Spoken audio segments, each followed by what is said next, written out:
Nesse ponto aqui, eu acho que a gente deveria discutir um pouco, né, como eu falei antes, meio que recapitular algumas ideias sobre a luz dos novos acontecimentos. Né? Eu vi duas coisas muito interessantes de pessoas que eu acho que são pessoas que contam na situação política e dentro da esquerda. Uma foi uma matéria que saiu do Zé Dirceu na Folha, né, com a qual eu acho que merece ser discutida, merece ser muito bem discutida. Primeiro, pelo maior senso de realidade. Né? Ele, por exemplo, ele apoia as diretas, logicamente, mas diferentemente do que a gente vê do pessoal que apoia as diretas, ele coloca as coisas de uma maneira mais realista. Por exemplo, ele fala o seguinte: é necessária uma revolução política no país.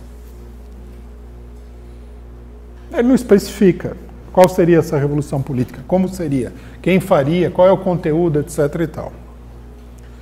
Né?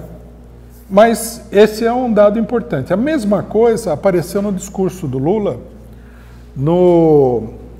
na abertura do 6º Congresso do PT. Ele falou uma coisa, eu acho que a maioria das pessoas não acompanhou exatamente, não prestou atenção na importância do que ele falou. Ele falou assim: nós temos que ir para as eleições de 2018, veja só, e se eu pudesse aqui, eu estabeleci uma cota para cada sindicalista, para cada sindicato, para cada pessoa do MST e tal, para eleger deputados. Daí ele falou, porque veja o que acontece.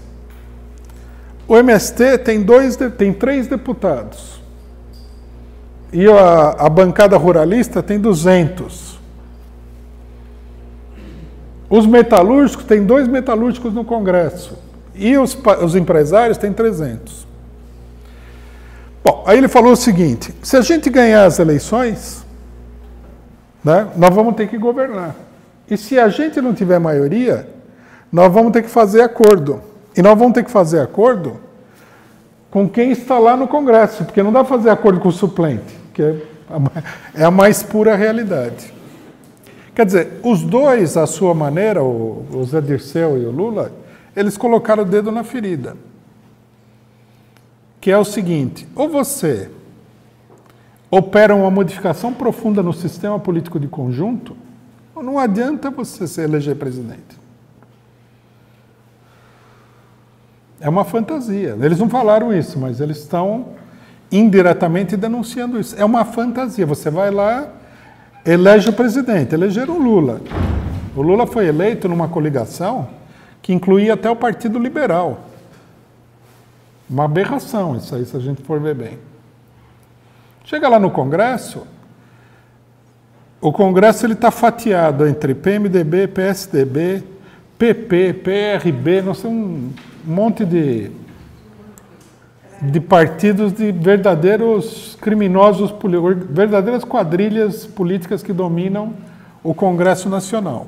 Eles não falaram, mas tem mais que isso. Tem também todo o sistema judiciário.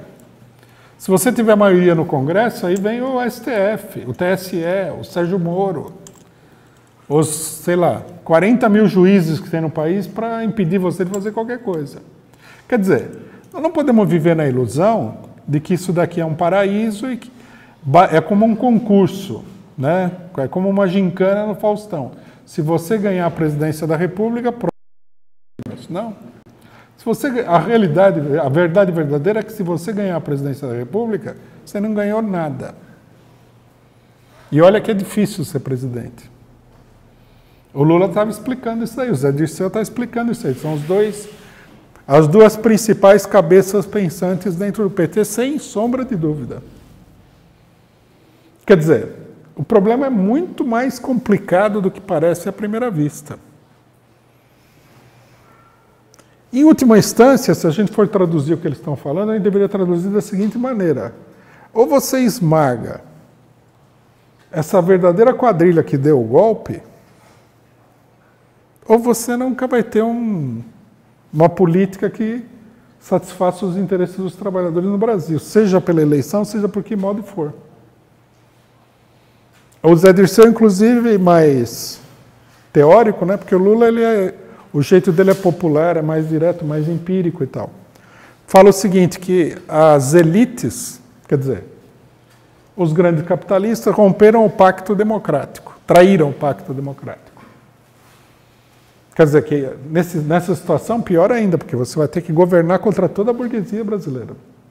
Vai ter que eleger o presidente e governar contra a burguesia. Você precisaria ter o Congresso para poder governar. E ainda assim você teria toda a burguesia contra, que não é pouca coisa, porque a burguesia é uma classe muito poderosa. Se você for governar para valer, você teria que governar numa situação de guerra civil, é ou não é? Quer dizer, eles colocaram a maneira deles, sem tirar as conclusões até as últimas consequências, o problema central da situação política, que é, houve um golpe. A burguesia não está disposta a ter nenhum partido que não seja absolutamente submisso a ela no governo. Conciliação não basta. Eles não querem um sindicalista para negociar. Eles querem um capacho. Então, esses problemas, na hora de formular a política, eles têm que ser considerados. Como fazer? O Zé Dirceu levanta uma palavra de ordem que, no PT, ela não foi levantada até agora, que é a convocação de uma constituinte exclusiva, soberana e democrática. Eu acho que essa palavra de ordem ela é uma palavra de ordem correta.